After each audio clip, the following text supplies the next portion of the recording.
Ladies and gentlemen, welcome to a very extra special Happiness Is podcast with me, your host, Bruce Aitchison from Happiness Is Egg Shaped. And today I am joined by one of the greatest coaches ever in this game and someone who has made speeches that we have all recited. The hairs in the back of our neck has stood up and we've wished that we were the ones pulling on that shirt to go out into battle. I am not going to egg it any more than that because time is precious and I am really looking forward to speaking to the one and the only Mr. Jim Telfer. Hello, sir. How are you? Hello, Bruce. Nice to hear you. Nice to speak to you. It's great to have you here. And when I've told people that you're coming on to do this, everybody is excited by it. Do you still realise the impression you've got on the rugby public? It seems to be when the Lions are coming around that I get quoted more often, and the other 3 years when nothing's really, no Lions tours are taking place. So it's amazing how it's a modern technology, I suppose, and the fact that 1997 was such a successful tour in many ways, just not the rugby, but the social side and the supporters and so on. And everything was being recorded. I think that was the key to the all things being heard. And there was nothing edited in the tour when a lot of these quotations came out, because they stuck a mic in your face or your chest in the morning and you wore that until you went to bed at night. So it is pleasant to know these things are happening, but a lot's happened since. And of course, I'm one of these people that actually I think to the future all the time. So I'm hoping that this summer, new history will be made by the 2021 British Lions. What is it that makes the Lions then so special? We've all got a view, but your name, like you've said, every 4 years comes around and everybody wants to know what you've got to say about it. What is it that makes that such a special thing? Well, I think that historically it's been a tour that took place far away, and you had players from Ireland, Scotland, Wales and England. And apart from the Barbarians and maybe some other representative teams, it was the only time that these British and Irish people could get together and play as a group. And it was a challenge to try and get the best players available into a coordinated unit to play originally against New Zealand, and Australia was tagged on, and always South Africa. So historically, it's been developed over the years, and still the best players in the Northern Hemisphere, apart from France, they'll want to play together. They knock hell out of each other during the season, either for clubs or for districts or for countries in the Six Nations and so on, in the European Cup matches. But it's the one time where the players can develop as a team against traditionally the two strongest teams in the world, New Zealand and South Africa. And it's a shame, really, because when I was a player and went first in 1966, we were away for 5 months, and you really get to know players and you get to know each other. We actually flew there, but it took us about 5 or 6 stops to get to Australia first, then New Zealand, 35 matches, in Canada on the way back. The rugby is very, very important, but it's the friendships you make. And rugby is a very social game. I mean, the rich can mix with the poor, the good can mix with the bad, the excellent player can play with a big player in the second 15. And most recently what's happened is that thousands of supporters have gone to South Africa, New Zealand and Australia. And I think probably 1997 was the first time that mass numbers of red jerseys supporting the Lions were there at Bloemfontein, at Cape Town and so on, Ellis Park and so on. So these factors have helped to make the sort of brand, if you like, the mystique of being a Lion and being a successful line, the ultimate to be when you play or when you coach the Lions team. So there's the historical point of view. There's the fact that the players become very, very close. I mean, even if you're beaten 4-0 in the test season, as they used to 4 tests, you could still have you could still be very close to winning games or winning series, but it just didn't go right for you in the day. And I mean, so the players love to play at that elevated level. And then there's the supporters. I think they call them fans, but I call them supporters. And they were very integral. They were absolutely part of the team in 1997.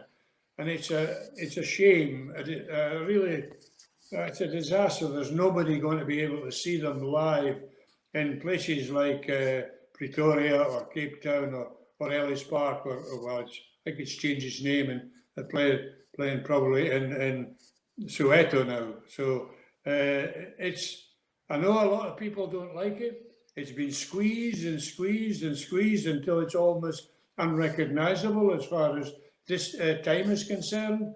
And the players this time in going in 2021 will not be able to do the same things as the players in the past, because although there was a tremendous social side, there was also an educational side for the young people, the young boys and girls in South Africa, in the townships, where the Lions in particular in 2000, it would be 2000 and I think 13 was the last time they went.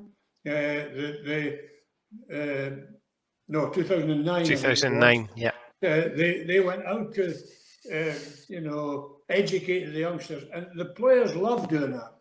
If, as a manager or as a coach, you sometimes have to ask for volunteers, and you get umpteen volunteers, not just the players who are injured or can't do certain things. All players love to be, go out and help youngsters. And when I was a player in South Africa, 68 and New Zealand 66, I used to go to the assemblies, the morning assemblies, and it used to be at 7 o'clock in the morning, and because I was a teacher, and so taking assemblies wasn't a big problem for me because I was not used to taking them, but I was used to standing in front of people in a class.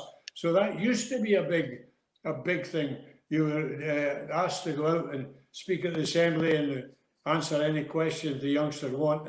When there's about 400 or 500 youngsters in front of you, for some it was a bit daunting. But for others who had a lot of chat like me, you could get away with it, It's a long way from Melrose and from your upbringing to, in 1966, be on the other side of the world on a rugby tour with the best players for the other nations. Mm-hmm. Were you aware of the size of that at the time? No, I didn't realise that it was such a big phenomenon. I mean, I'd played against the All Blacks in Scotland, for the south of Scotland. I'd heard of Lions tours before. I'd heard of the 1959 tour and 1962 tour to South Africa. 59 went to New Zealand. And so I knew of them. There was actually 4 years between 1962 and 66. And what I found was in New Zealand, as you know, you come from Galashiels or Stow, rugby at that time was when you were a boy growing up, rugby was the main sport. I mean, when I went to the school at Gala Academy, you got rugby or cross-country running. That's what you got.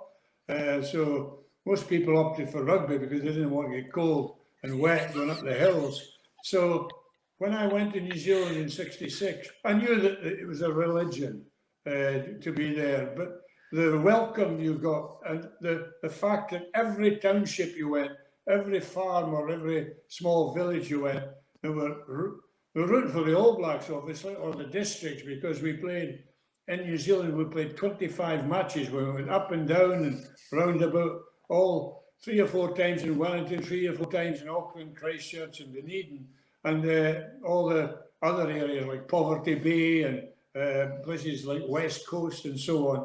And everywhere you went, you were greeted as, you know, somebody from like an alien, somebody from a far land, 12,000 miles away.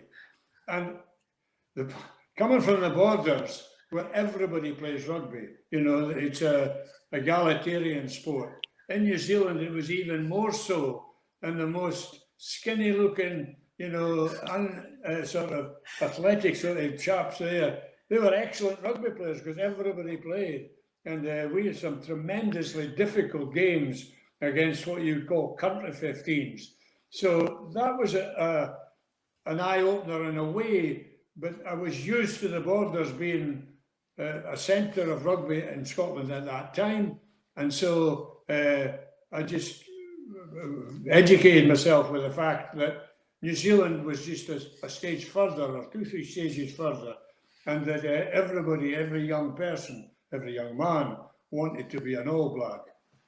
And was that where you fell in love with New Zealand? And did you know then you were going to be a coach, or was that something in the far off distance? No, I think you'll realise this because you're a teacher yourself. I wasn't a PE teacher, but I taught chemistry, but I was expected to take a rugby team in every school I taught in. Or, you know, because of my background, I was expected to take a rugby team. And so you know, New Zealand in the early 60s they weren't world beaters, but by the time 1966 came along and 67 the following year, they were the best team in the world at that time. I know they dropped down a bit in 71, but I was already coaching a school team. I used to say I was a teacher of a rugby team rather than a coach, because there is a difference. And so I was used to organising pupils in a classroom, in a chemistry classroom, and you had to be very careful because of the potential to have accidents and so on. So I was used to controlling youngsters even at that time.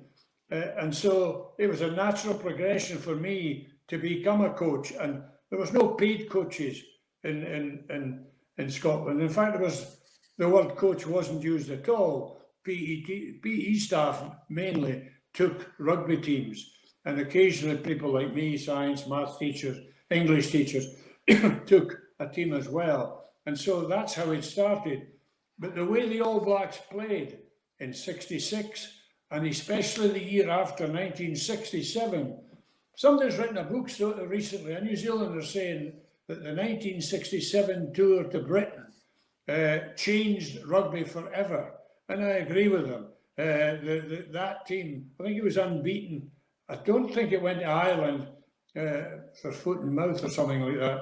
I'm not too sure. But anyway, they changed the way that rugby was played. And the All Blacks, they started producing tremendous backs after that tour. And they've developed that since then. So in 66, I played in 3 test matches against the All Blacks. And their forward play was outstanding. Colin Meads, Ken Gray, Stan Meads, Kel Tremaine, Walker, Nathan, you know their household names. And as a pack, they were absolutely superb. So I learned a lot on that tour. And as a teacher, you're always learning. You're always looking to learn something and then take a rugby team or a science class or something and make them better, get better results. And so it was natural for me to start developing my skills at club level, in particular at Melrose. So when I came back in 1966, I'd already played for 7 or 8 years, but I started to coach the team because nobody else coached the team. He used to just run around the pitch and do a few passes and so on. So we organised things, and teachers often get complained about because they're too good at organising.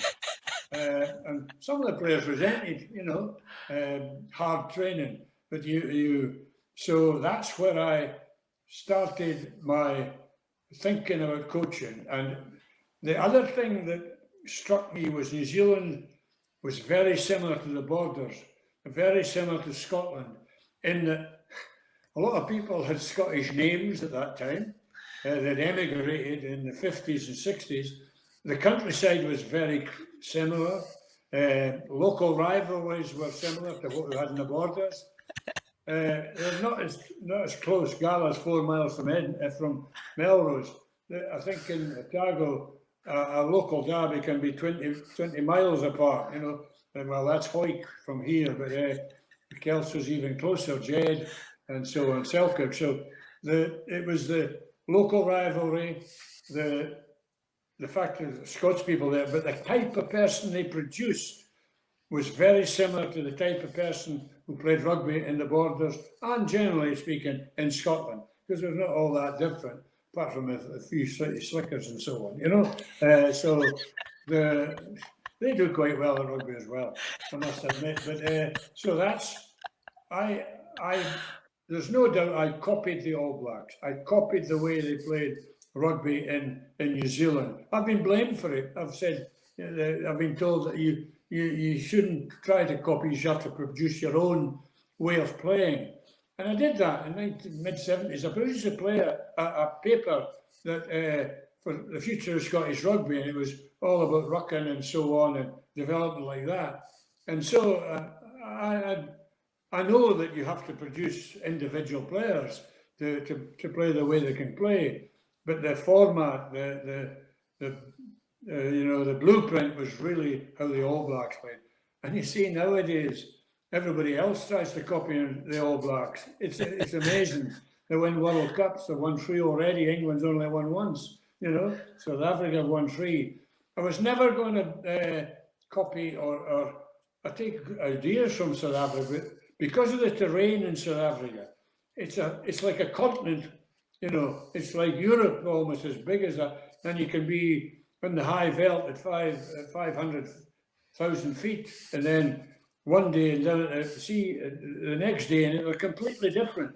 So I was never going to copy the way the Springboks played, but I was going to copy and try to emulate how the All Blacks played and how the country districts, the Southlands and the Otagos and you know the South Island teams in particular, now the Crusaders, you know, who are dominant. And so that's where I got my motivation from. But I think I was always designed to be a coach once I stopped playing, because organising people and organising things kind of came naturally to me, you know. I like organising people. I was going to say, you like it, you enjoy it. Yeah. Natural, and you enjoy it. That tour, that first one you went on, you yourself played over 20 games for the Lions on that tour. Now, you could go on 3 tours and the whole squad wouldn't play 20 games. And the time is getting squeezed even more. And you've said that the rugby is obviously important, but so is the learning, so is the getting to know people. What could be done to help that in future tours to give people time? I really don't have an answer for that, because it seems to me that money is at the crux of everything nowadays, and the very fact we're having a tour at all with no spectators and being shortened to about 6 or 7 weeks proves that there's so many contributory factors against that kind of tour that it's almost impossible to see how you could develop a strategy for making the Lions longer. What you're saying is we really want to see the Lions tours at least to 10 weeks, you know, because I think in the 97 Lions tour, there was some time where you could go out and talk to youngsters and go to social events and meet your supporters and so on, but also meet South Africans. Now, irrespective of the fact that there's nobody going to be there, everything's crammed into space. I mean, even in 97 when we went, Martin Johnson didn't play for the first 2 games. He played in the 3rd game because he'd played at Twickenham the Saturday before we left. You know, even 25 years ago, there was great pressures on the rugby calendar. So I don't have a panacea of what's going to happen in future, but I would like to see, and it won't happen, I know, at least 10 weeks and a little bit preparation, a week's preparation, and the players have a chance to develop as players. I mean, when, again, I hark back to 97, but I'll just give you an example. In 1997, it was a wee bit longer, and we had 7 or 8 matches before the first test. And the test team that took the park at Cape Town in the first test would not have been the test team that had been chosen beforehand, especially in the forwards. And there was injuries, of course. Scott Cornell was injured, and Doddy, of course, got injured, and he would have been challenged. So was Scott Cornell, and these things happen.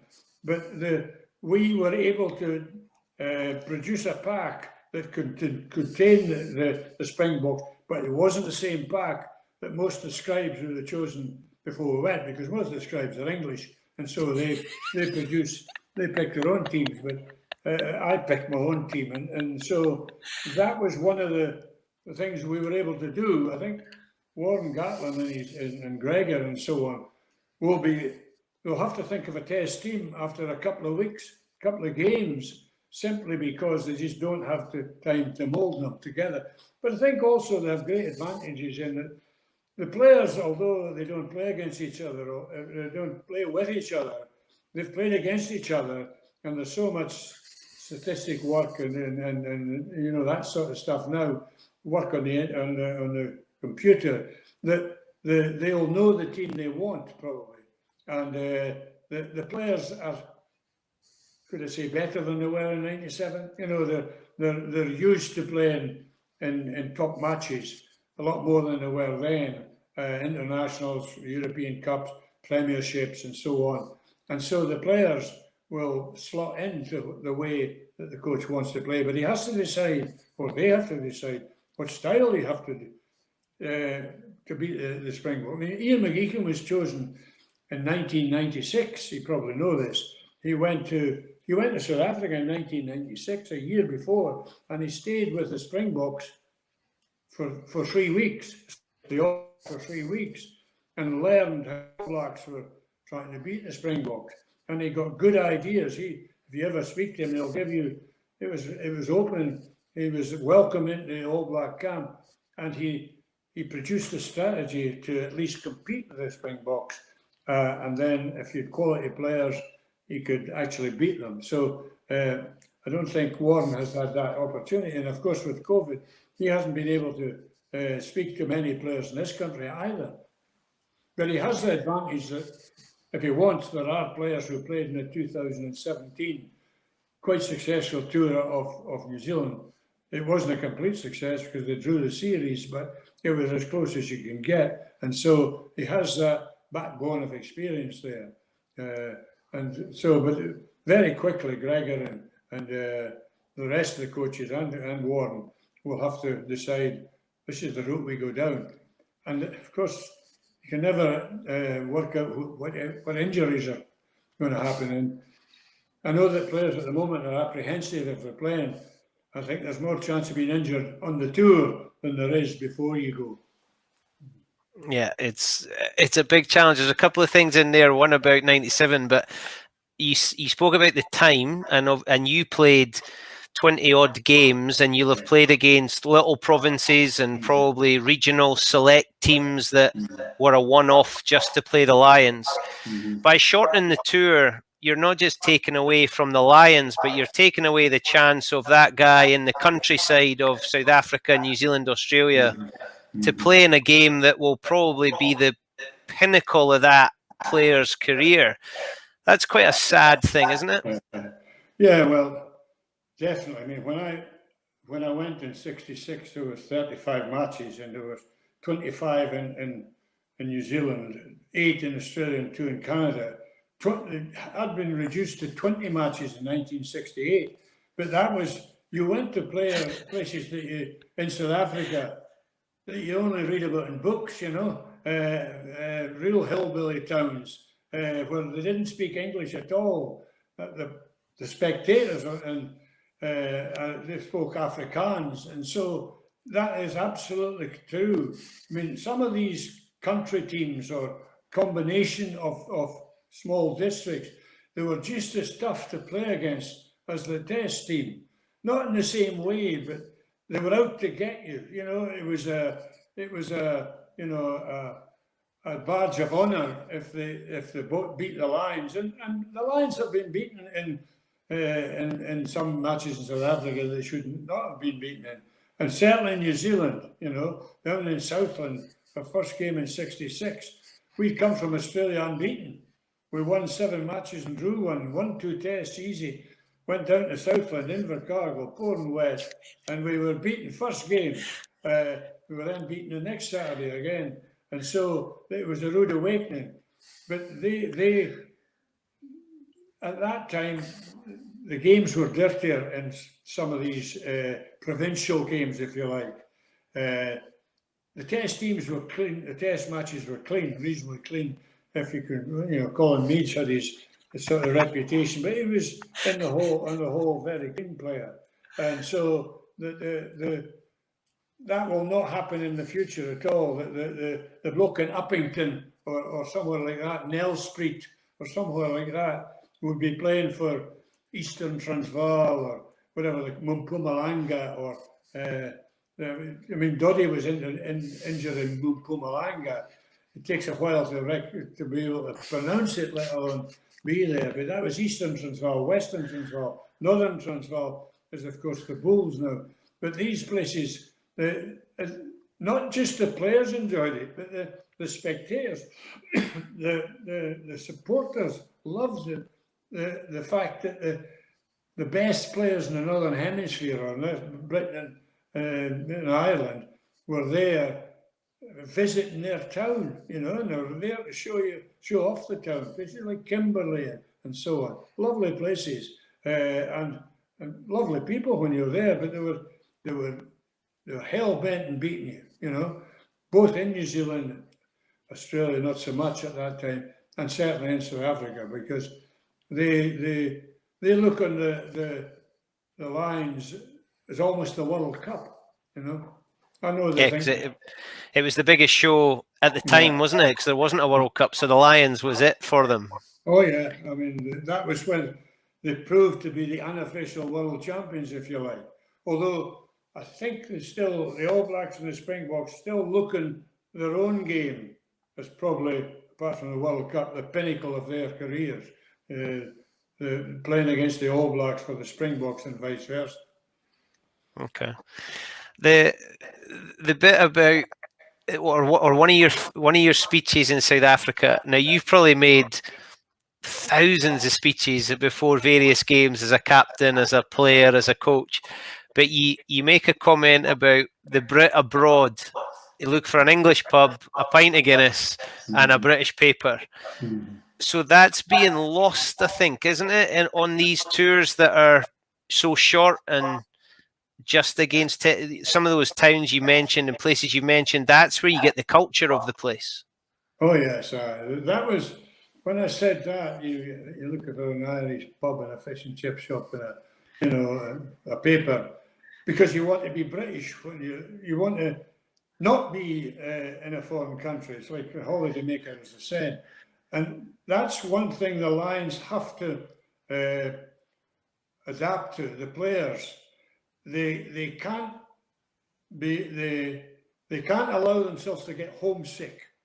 You know, I've been on tours, especially in 1996, where players were homesick and they couldn't play because they weren't up to it. I don't need to mention who they were, but they were homesick, and so always thinking of home.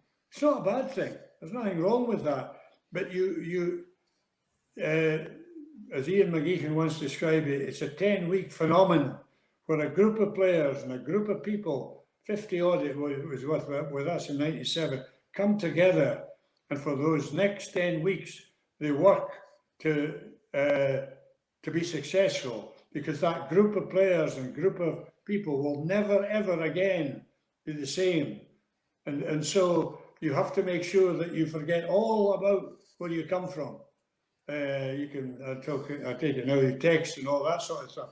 But you have to forget that, and that's what I find. The Scots are very good at that. They're very good. I don't think they like Scotland. Some of them, they love being in the environment. I mean, I used to think when I played, Ireland and Scots always felt they were really, they shouldn't be there. They were really, couldn't believe they were there. Where Welsh and English, they had the right to be there, And so I'm not saying that's always the case, but they were at that time. They were mainly Welsh and English in the teams, and so but everybody who starts off a Lions tour, the players, the management are as one. There's nothing coming between them at all. And they're all aiming for the same thing, and that's success at the test level. The provincial games and the midweek games, if you call them that, they're important to win, but they're not the most important. You're only remembered for what you do in the test matches. And so the players, they have to forget where they come from and just take the culture completely. And often in the past, it was the press who got to the players. Why are you not picked for the test team? Do you think you should have been in the test team?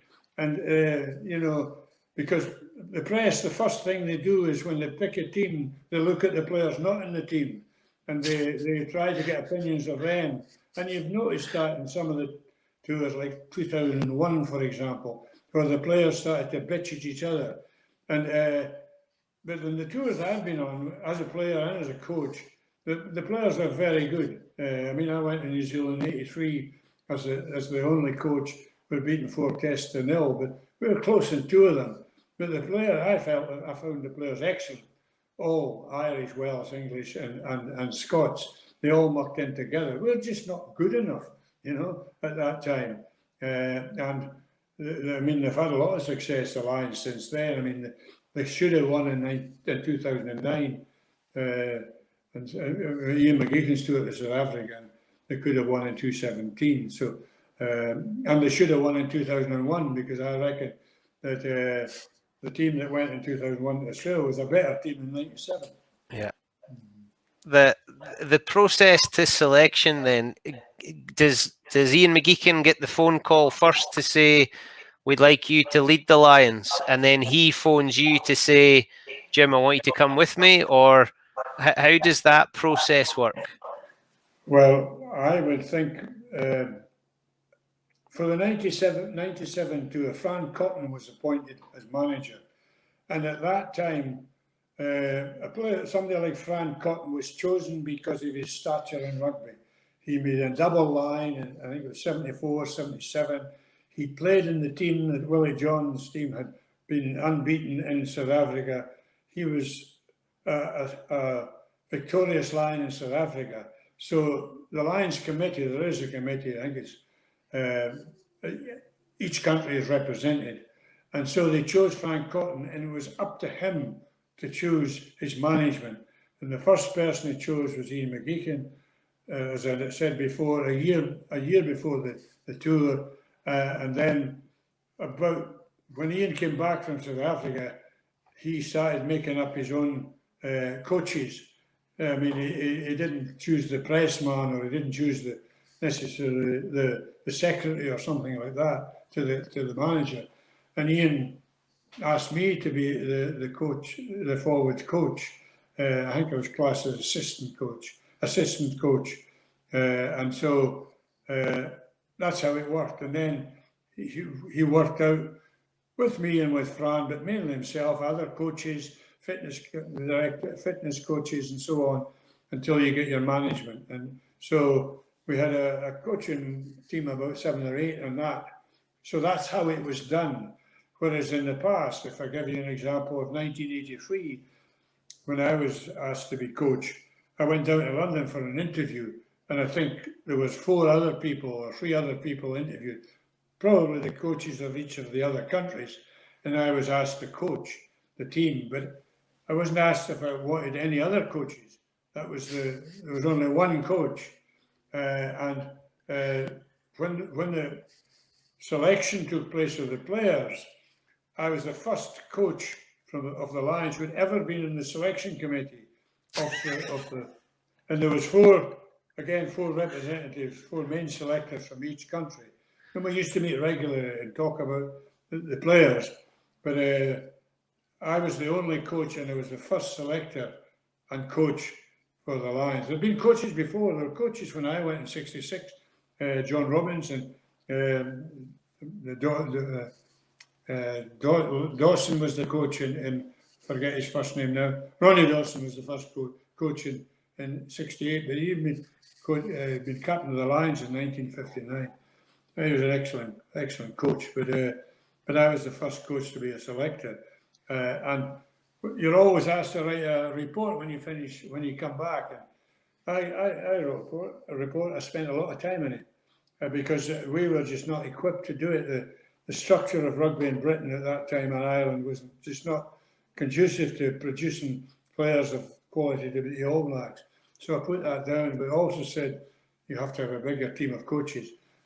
I never was asked to go and talk to my report. I don't suppose anybody ever read it at all. But I think Willie John said that as well. Willie John was the manager. He was an excellent manager, and so we had a fairly strong management team, but not many. So that's how it works now. I mean, Warren Gatland will have a manager. I don't know who it is, but some of the managers, like Andy Irvine and Gerald Davies and John Spencer, they're sort of Lions, royalty. All of them have played for the Lions, so that their wisdom is valuable because they've done it. But Warren will be in charge. There's no doubt about that. And the team he puts out, he'll have spoken to all the coaches and probably the manager. But it's his team, and the way he plays will be determined by the players he's got and also with his own ideas. And he's been very successful when you think of the success he's had with Wales and so on, and the Lions, because he first coached the Lions in 2009. So he's been there 2013, 17, almost as many times as Ian. So when you sit down then to map out a team, yeah, and when you played, you probably had to back up on a Tuesday and a Saturday, and then possibly got a rest on the Tuesday to be back on the Saturday. Now, when you're mapping it out, you probably have to have your test team before you get on the plane. But when you left in '97, you're right. People probably didn't pick Wally and Tom Smith as your props, or probably didn't give Jeremy Davidson a chance. So when you got on the plane, were you that open? Let's just see how this goes, and we'll get to the tests. I think I'm trying to remember exactly, and Ian would know more, probably Fran. We told every player honestly that everybody was up for selection for the test team, and that was an honest assessment that whatever happened in the first 4 or 5 games, everyone would be given a chance to play to the full and to be given a chance to get into the test team. And so, because of the shortness of the time now, it's probably you can't have that luxury.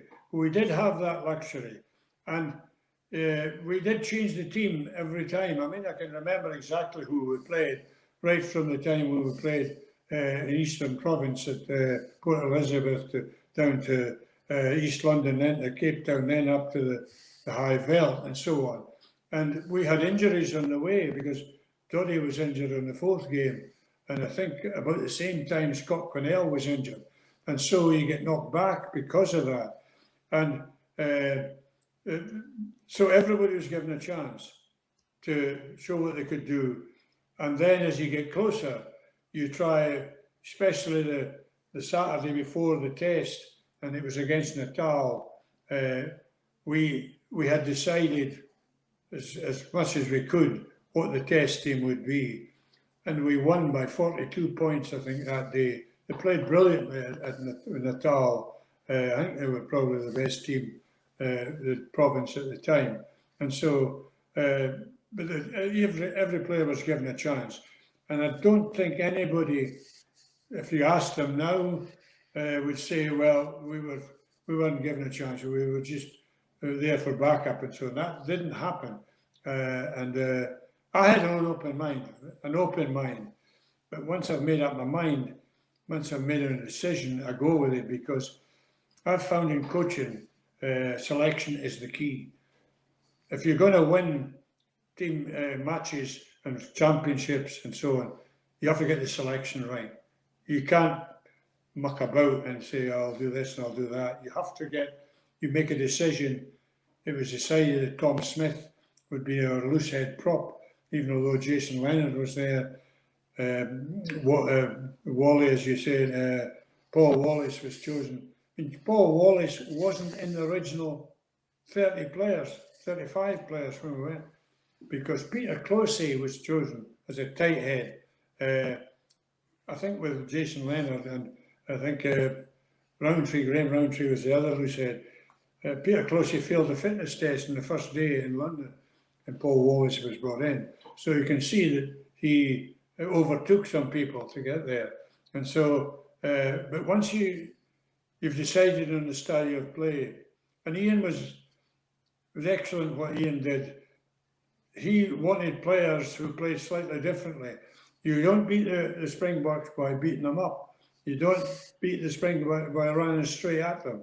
You have to take them on, you have to confront them, but you have to think of ways of outflanking them, or, as they say in rugby, hitting weak shoulders, using feet and so on. And so we chose players who could do that. And in the forwards in particular, when you look at the front row, Tom, Keith Wood and Paul, excellent rugby players. Martin Johnson, Jeremy Davison, athletic and so on. In the back row, Tim Rodberg and so on. What do you call him? Who's the other one? Delalio. Lawrence, and of course Saracens, Richard Hill, and Neil Bach. Delalio, I mean, a superb player who could play anywhere in the back row. So I'm maybe different from modern coaches, but I don't look at the scrummaging ability as the most important thing for a prop or a front row. Now, I know that you can't beat the Springboks unless you can compete them in the scrums. I'm not that stupid or naive, and I've been in South Africa a few times as a player and as a coach, so that I knew that you had to be able to compete with them in the scrums. But scrums are only part of the game, and if you can match them in the scrums in South Africa, then you're part of the way along the way to beating them, because they have this psyche about scrums that they're superior to everybody, but we could outplay them elsewhere, and that's what happened. I mean, we were under the cosh, especially in the second test. I mean, we were very lucky to win. But the first test was Ixie Pixie, and as Ian used to say, if we're in the game with 10 minutes to go, we'll win, because we had tremendous ability outside, but we'd also tremendous ability in forwards. And if you look at Tom Smith and Keith Wood and Paul Wallace, I would think they'd be close to be a record holder in their own position in their countries. Lawrence and Martin Johnson and so on. The same Richard Hill, who'd be picked in most Lions teams. So that we had some excellent players, but there were rugby players first and specialists second. And I know I'll be, especially with English scribes, they'll say, oh no, you have to have scrummagers like, and England were, they were beaten in the World Cup by the scrum. But unfortunately, South Africa had six who were world beaters, 2 sets of front row. And England just couldn't compete with them. But we managed to compete with Garvey and Osterrand, and I think Dalton was the hooker, the hooker. Yeah. When Alan Tate scored, can you remember who threw him the pass? I've seen it in the telly often enough. So when you gave one of your speeches about this is not Twickenham, this is not Murrayfield, you have to learn, this is how we're doing it. And I spoke to Alan Tate last week, and it was Tim Rodber that threw him the pass. Oh yeah. And I asked Alan Tate, would Tim Rodber have thrown that pass if he was wearing an England shirt? What do you think? Do you think Tim Rodber would have thrown that pass playing for England? I have to say yes, but I don't know. I think certainly the way the Lions played, we played a wide game, and that was typical of what Ian had talked about in the team talk for the first test. It was eeksy-peeksy with about 20 minutes to go. Dawson scored a try with a lovely break, and then, as you say, we outflanked them going left, from right to left, and Alan was in the wing, of course, and scored, and Tim Rodber gave him the pass. I would have liked to think that he would have done it. I'll give you a wee story though. When Martin Johnson, and I hope he can accept this. When Martin Johnson was picked for the Lions in the third game, we played at Cape Town. We played some great rugby, but our scrum was mangled. So that's why we had some, you probably remember, we had a tremendous scrummaging session 2 or 3 days later. We were very badly beaten in the scrums. And we scored some beautiful tries. Ian Evans, I remember. Rob Howley scored beautiful tries. And we won by 40 points, but we didn't play well. And then at the press conference later, now you have to have your history of knowledge of where Martin comes from, Leicester, you know? And he was asked the question, I'm paraphrasing now, what do you think of the way the Lions are playing and moving the ball around, Martin? He says, this is the only way to play rugby, you know? And he was converted completely. And so a lot of players were converted, even Scotsmen, on how to play the game. But I remember that. So if Tim Rodberg, I would like to think he was a good enough player to pass if he played for England, but he certainly did that on that day. And I mean, teams within teams, he used to talk about. Groups of 5, teams within teams, you react to the situation as it comes in you. You didn't need to have a forward or a back, you were just rugby players. Once the ball was at the scrum or at a line out. And if you watch the Lions matches on that tour, that was justified. That's the way we played. You know, there was, we were badly beaten by, in the end, 35-30, I think, by Northern Transvaal. That was a turning point. But we scored good tries in that game, but didn't play well. Greg, I think, got a kick charge down. And Martin Johnson says that after that game, that was when you took over, and he said that was when things got better. Was that your most important moment on the tour? After Cape Town? Yeah. Well, we moved up to Pretoria, and we were going to play the 3 top sides before the test matches. Gentan Lions, which is Transvaal, Northern Transvaal, which is the Bulls, and Natal Sharks, which is obviously Natal. And we had other games with other games before the test match. We had the emerging Springboks, I think. But after Cape Town, we were just playing at the game, if you like. 3 games in, I realised there has to be something done about the forward play. And that's when I made the speech about the fish and chip shop, the pint of Guinness, and the rest of the things. Forget that. Forget you're at Murrayfield. Forget your home comforts. That was on the Monday morning before we were going to Witbank on the Wednesday to play Mpumalanga. That was when I really started to get tough on the players. But Bruce, I can tell you that all the forwards, and I take my hat off to especially the English players who were very experienced.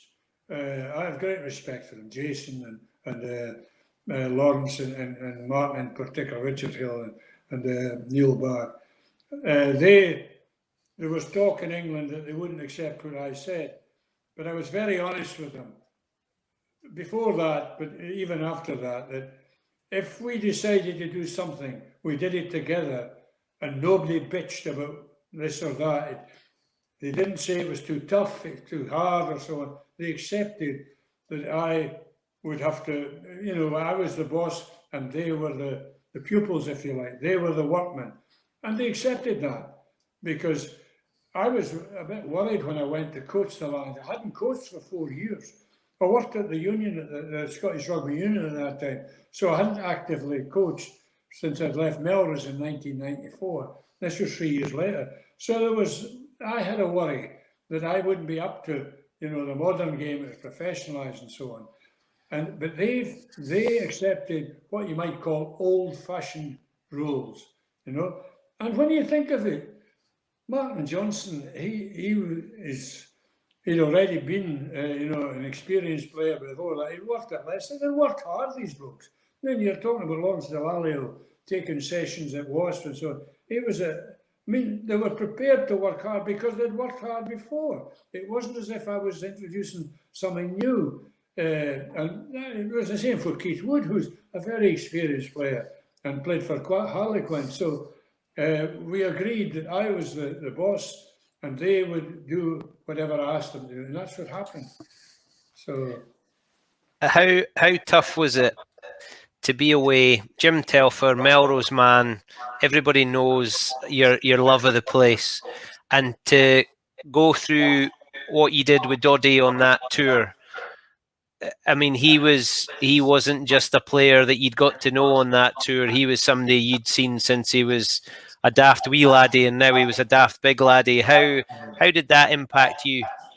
Yeah, well, you have to steel yourself for these things happening when you're abroad. I mean, I'd had the experience of, Derek White once was injured in Australia, and his leg was going backwards and forwards because the ligaments were completely broken in 1982. So I had to accept that rugby players get injured and they're disappointed, of course they are. And it's often just as bad playing for your club or your district or your country. In Doddy's case, as you say, I had known him since he was about 18, when he came to Melrose as a youngster from Stewart's Melville, although he lives in the Borders, as you probably know. And so he'd been part of the teams that I'd worked with in the early 90s, all the way through from 1991 and so on, and 93, 4 and so on. And so he was probably, he was the only Melrose player there. It was a blow when I came in to speak to him. I came down immediately to the dressing room and we looked at each other, and I don't know what Doddy will say. He said, we knew this tour was finished. You're there for 10 weeks or even less, 7 weeks. It's not so bad if you'd been there for 4.5 months, like 1996, where you could be injured and then stay again. But the kind of injury he got was going to be a long-term injury. And so Doddy was kind of special in that sense. But I have come to learn, that these things happen and you have to make the most of it at the time. So there was no crying or wailing or anything like that. It just, as a sports person, especially in a physical sport like rugby, you're fit 100% 1 minute and you could be out with an ACL the next minute. So it was that kind of injury. And there was no thought that we could stay and get better. And that was it. I knew he was desperately disappointed, and I tried to, speak to him and so on. And he was so much part of the side outside the rugby. He's seen the video where he's the big stupid laddie all the time. And he was the life and soul of the party. He was as good a line,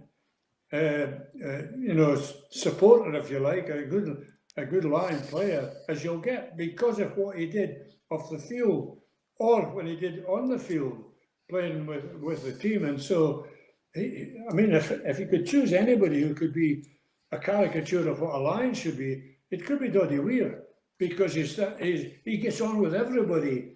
He's prepared to take the smooth with the rough, and obviously it's rough at the moment.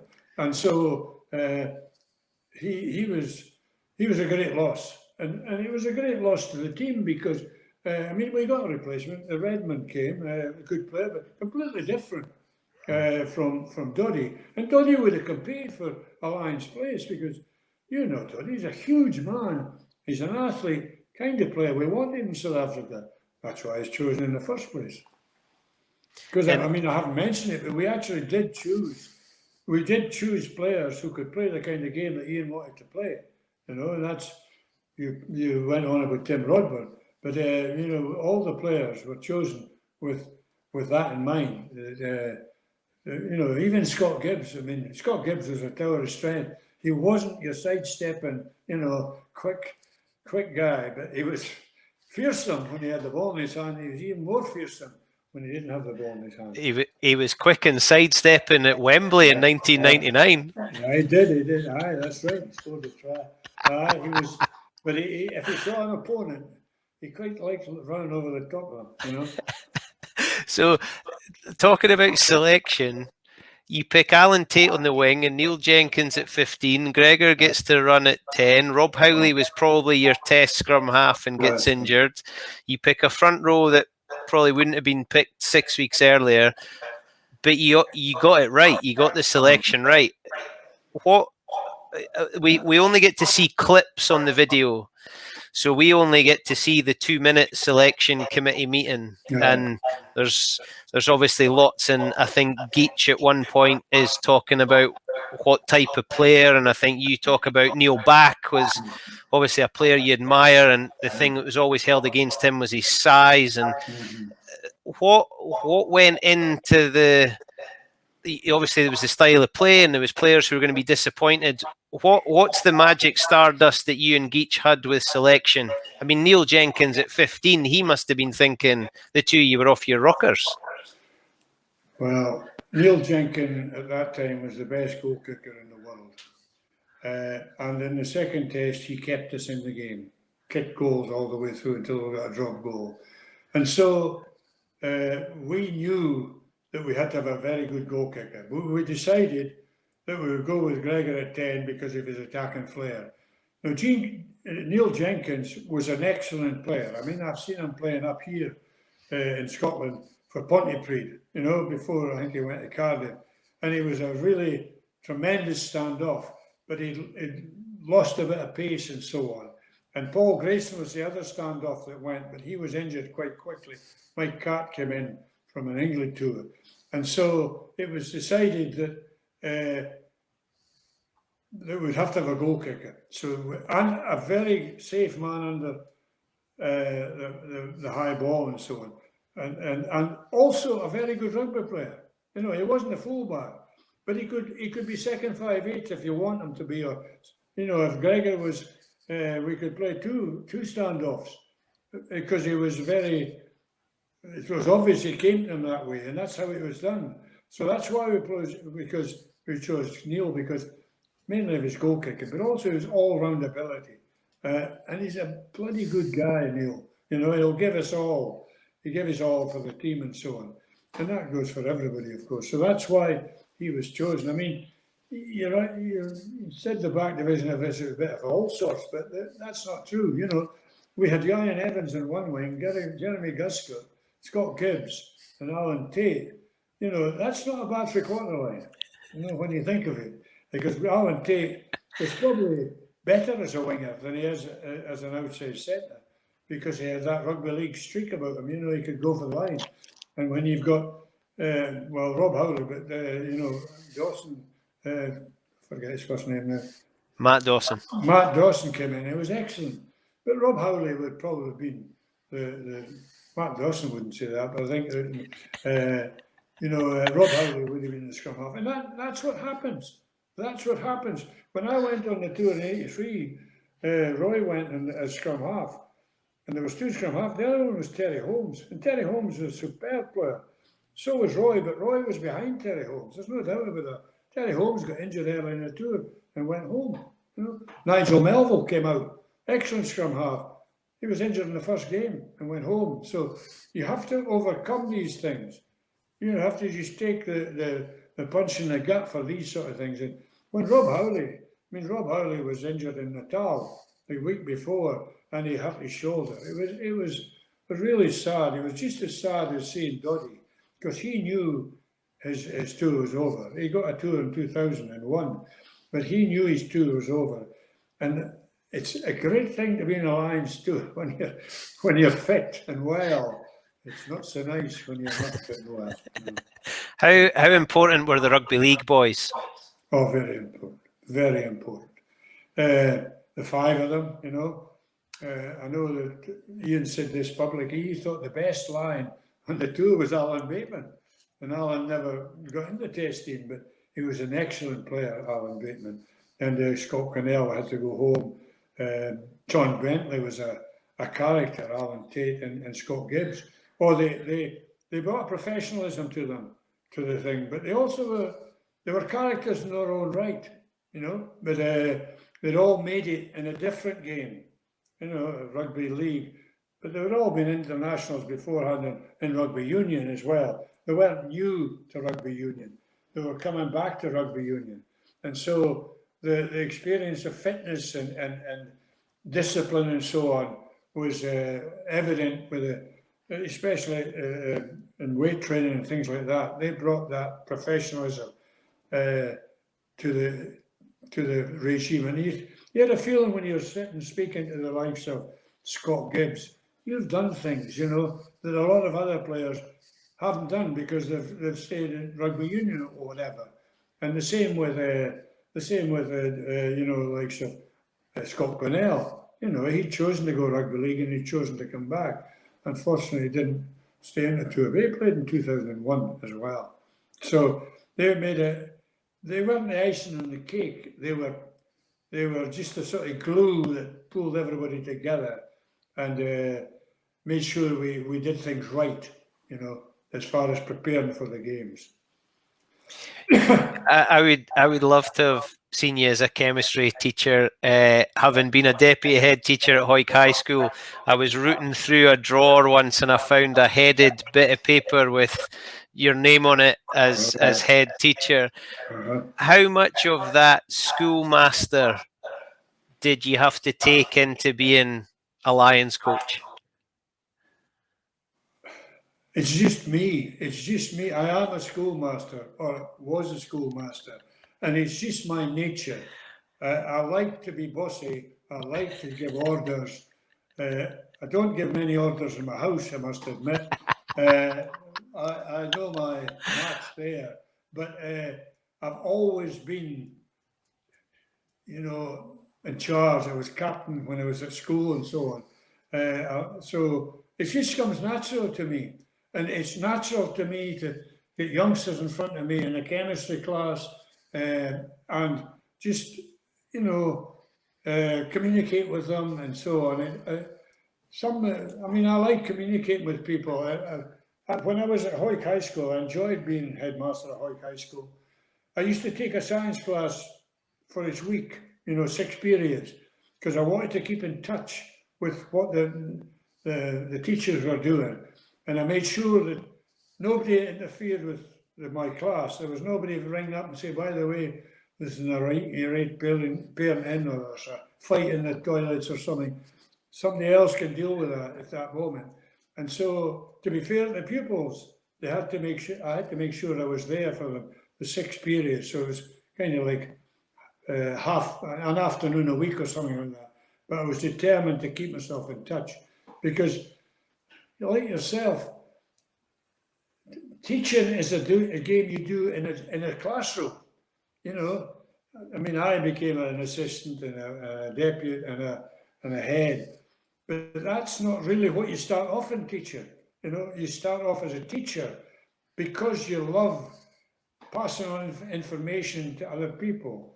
And I've always had the sort of general sort of principle that my class has to pass.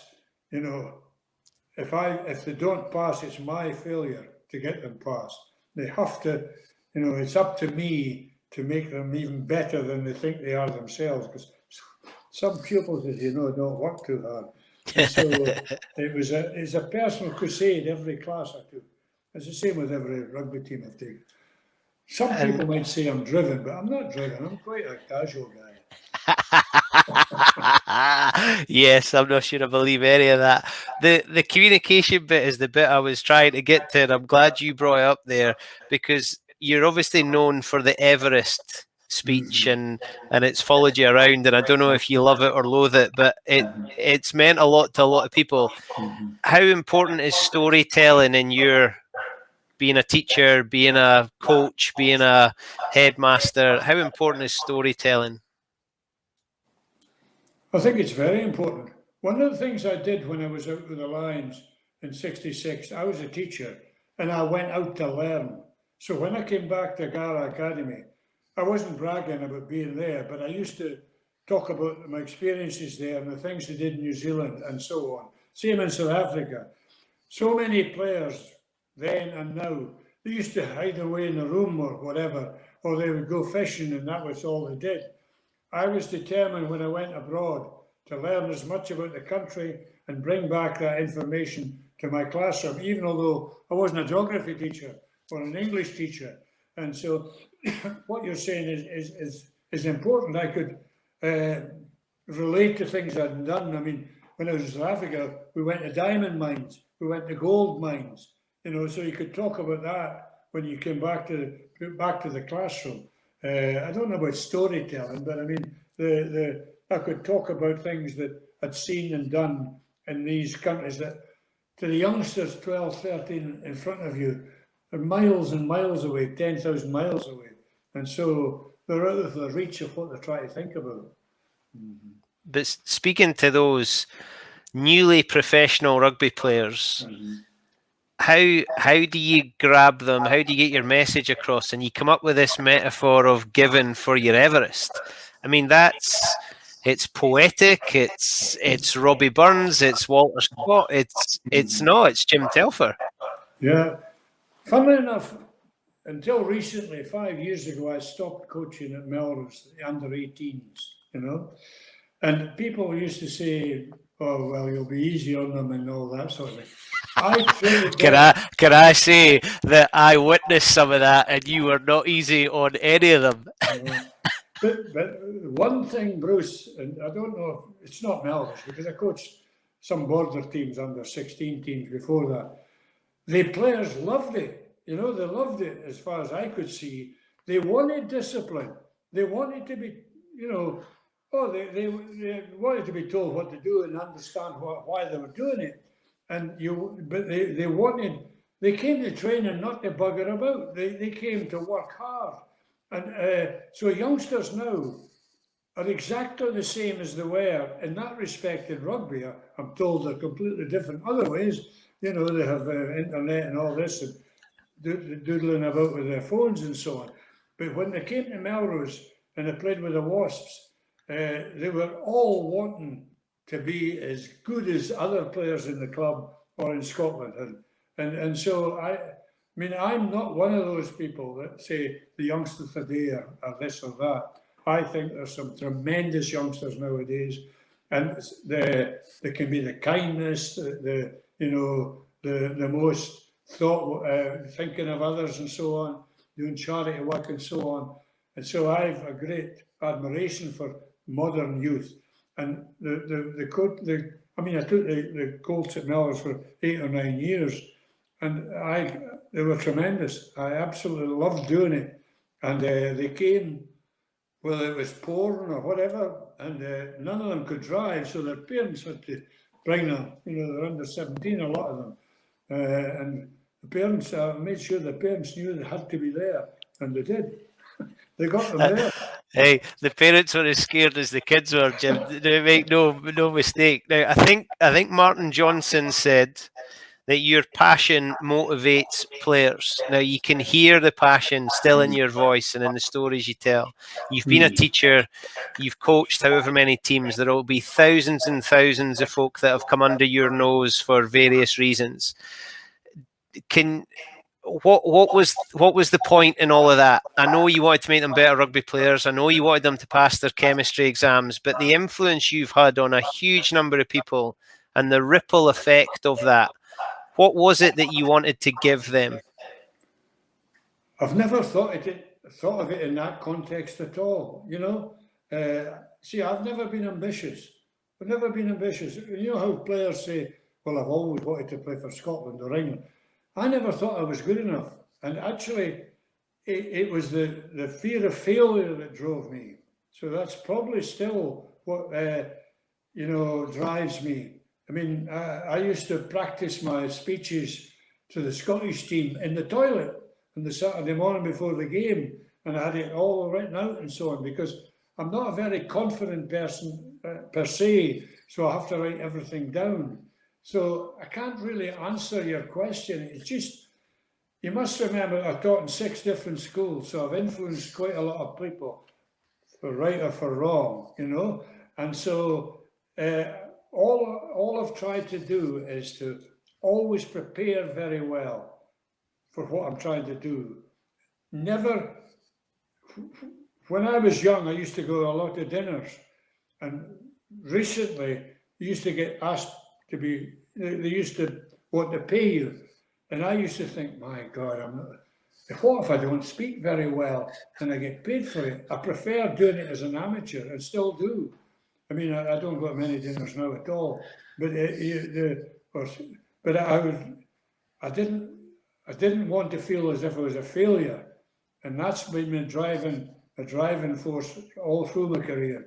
Fear of failure, not really ambitious, but making sure that whatever you did, you had to prepare very well for it. I mean, the players, I don't know if they laughed at me, but I used to write my training schedules out in science books, simply because they were in my room and I could pinch them, you know. And I had that, you know, about 6, you know, a big pile of books, right from 67, 68, right through every session I took at Melrose, even in the last, when I was taking the youngsters. They would tell you everything was prepared, because I had to prepare a science class, and I always prepared too much in my science class in case I ran out of material. What if you get there and there's 5 minutes to go and you've nothing to say? Oh my God. It was the same in rugby. So I always prepared, everything's written down, sometimes shorthand and so on, as you can imagine. Key words here and there. But I was still doing that when I was 75 years old. There's something wrong, you know. Whereas a lot of coaches are blasé and say, oh, I don't need notes and so on. And it used to be when Ian is a coach, of course, a teacher as well. Richie Dixon was a teacher. And we used to get laughed at because some people were lawyers, and, you know, there were all sorts of different things. And they could talk off the cuff, you know, didn't need preparation. But sometimes when you saw them in the choir, taking little notes out of their pockets and looking at as reminders and trigger words, or whatever they're called. So the preparation has always been my key, and I was still doing it 5 years ago. Yeah, I love it. Your influence on others is immense. Now, I want to read this to you, Jim, because it really made me laugh, and I wonder if you remember it. So David Hilton, he said that when I told him that I'd spoken to you, he said, this has brought back a terrifying memory when he got woken up in camp one morning by the phone ringing. The first words I heard was Jim saying, Hilton, you're late for the team meeting. Now, Stuart Campbell has brought up, he remembers that, and he remembers when he came in late to the meeting and everybody laughed, but secretly they were just glad that it wasn't them. Did you like raiding with a little bit of terror and a little bit of threat? I think it was a technique. It was a technique.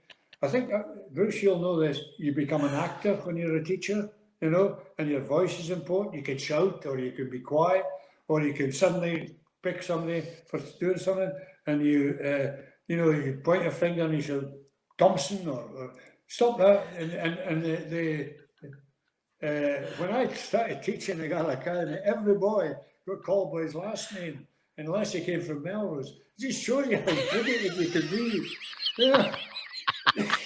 So Jim Henderson was called Jim, and Kenny Laurie was called Laurie. It's stupid nowadays. And the girls all got called with their first name.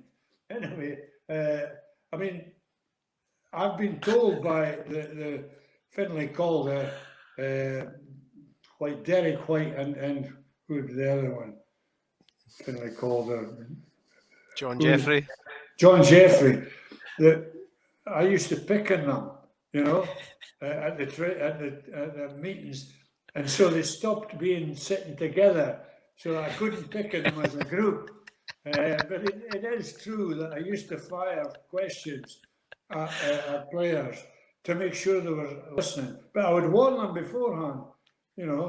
I think I did anyway.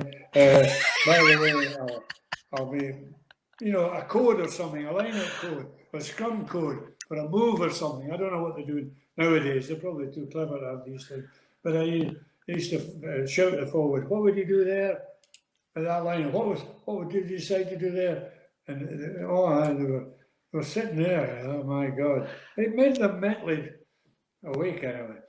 When you're in the Lions video and you're giving those speeches, you can see that there's an act, because I find, and I think you'll agree, there's the shout, but actually being really quiet is more intimidating and more threatening. And when you're giving some of those speeches, it's the quietness to your voice, which means everybody has to calm. So here's a question for you. Who would play Jim Telfer in the movie? Actually, silence is a great thing in a talk as well. I don't know. I was told once that they were going to make a movie of me, and the man they were going to choose to do it was Liam Neeson. Oh, Liam Neeson, yeah. But that's all I can tell you. It never came to fruition, and I'll be gone by the time it's done. So I don't know who would do it. I think maybe the old Taggart. Yeah. He would be good. He's probably the same size, but he's got the same demeanour, Yeah, I like that. Now, although you carry that bit of threat, you've already mentioned about being in your own house. Now, you've known my mother for a long, long time. She claims since she was about 16, and she tells this story. This is my favourite Jim Telfer story. That she was round at yours, and you were late back from a game once. And you slipped in quietly, and your wife Frances, you said to my mum, "Don't tell Frances." And my mum said, "You've been to the hospital, haven't you?" And you said, "How do you know that?" She said, "Well, I can see the stitches in the back of your head."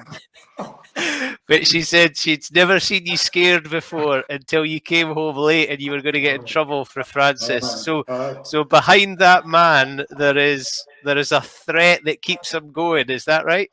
Yeah, actually, I'm quite a soft person. My wife Frances will tell you how soft on the kids, soft on the grandchildren, as most people are. So it's just a front. I'm really a coward. I don't believe that for a second. The man that has stood up to all of those batterings and stood in front of the Lions, I don't think you're a coward. Jim, I've absolutely loved speaking to you. It's been a real pleasure, and I'm really grateful for you coming on. But what I'd like you to do, just to finish, there's two things. One is, what's your predictions for this Lions tour coming up?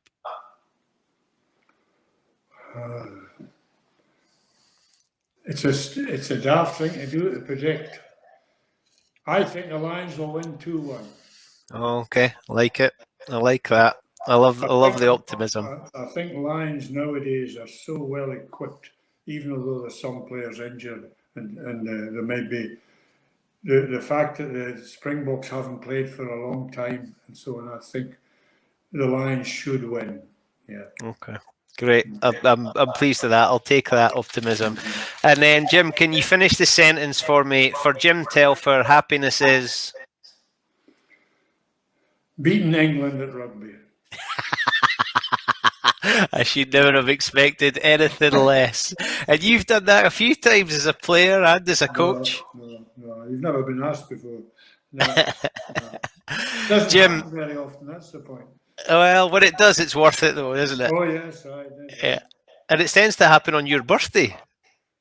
Yeah, well, the games often enough, yeah, and the games that we've won have been at home usually. I mean, I never played when we beat England away. I never played when we coached. Never won when I coached them away. So the 17th of March, right enough. Yeah, happy But days. that actually, of course, England doesn't need to be last now. I mean, they always were last when I was a player. There was always France, Wales, Ireland, England. There was always that sequence. So it could be any time for England now. Yeah. Happy days. Jim, Yeah. thank you very much. All the very best, and I hope you enjoy the summer. Okay.